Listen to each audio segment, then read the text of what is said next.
Hello and welcome to QuickTipsTo. Today I'm going to show you how to connect the BP2 or BP2A blood pressure machine to the Vihealth app. First download and install the Vihealth app on your phone.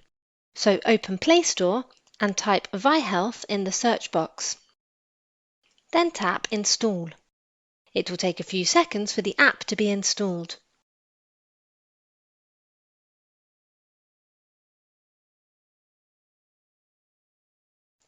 Once installed, open the app. Agree on the privacy policy. Swipe towards the left 3 times. Then tap on Get Started. Log in if you have an account. If you don't have an account, you can tap on Sign Up to create a new account. If you don't want to create an account, you can instead use the local mode, where data will only be stored on the device. I will use the local mode for now. Then tap on Local Mode again.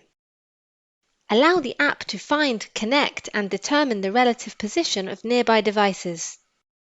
Now turn on Bluetooth.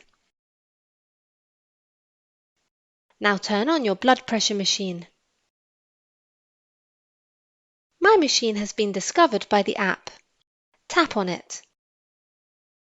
Next, press and hold the 2 buttons on your blood pressure machine for 3 seconds as illustrated. All done. My blood pressure machine is now connected to the app. If you have any questions, please leave a comment below the video. With QuickTipsTo, knowledge has no limits.